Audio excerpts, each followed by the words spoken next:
Now we're going to cut into the top length, and I'm going to use a 6-inch shear. I got my Kamikaze. This is a high carbon shear, and it's used to dry cut. I can push hair with it. Notice I'm working floor to ceiling. I'm pinching the hair, and I'm going floor to ceiling. I'm cutting vertical. But the hair starts to change and goes into more of a diagonal forward, and I'm not really getting much of it. So I got to switch my finger position. This is the lighter side. He parts his hair off to the left, so I'm just really trimming that excess. Take a look. See how it goes down in a diagonal forward? So I gotta come against. I gotta pinch that hair in between my first two fingers, and then I still work floor to ceiling. Very minimal work here. We don't want to cut too much of that off. We need that weight to keep that dark contrast.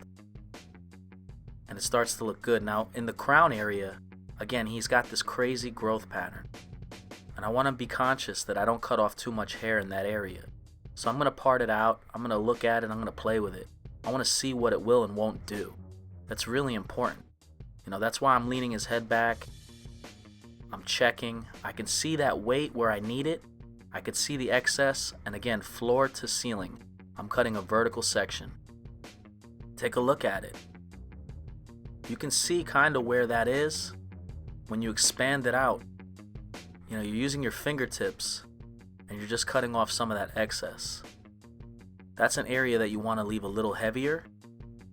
Now I'm going to run that comb from that front hairline, and you can see where it starts to meet. We're cutting into that top length. We're transitioning into that top length and just removing some of that excess. When he styles his hair back, it's going to hug the head shape. Take a look. We see a little in that corner there. We're going to go up, overhand cutting, maximum tension, trimming off that excess. It's the distance that you're holding your hands from the scalp. Especially with hair that's not straight, he's got crazy growth patterns. Look how it changes. I gotta go and push that hair down. I notice that the hair starts to meet in the center. I want to pinch it and remove just a little bit. You can see where it starts to meet. It's like a side cowlick. Not the easiest type of hair to work on, but if you understand how to over direct and how to use your tools, you'll be able to get it to lay down exactly how you want. We're literally changing how this guy's hair is going to fall just by cutting it in different angles. You can see where you left off. You can see your guide. You're opening and closing your shear. And again, you're dusting off that length. Tilt that head forward.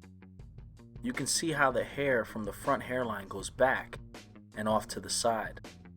The front hairline is the longest point.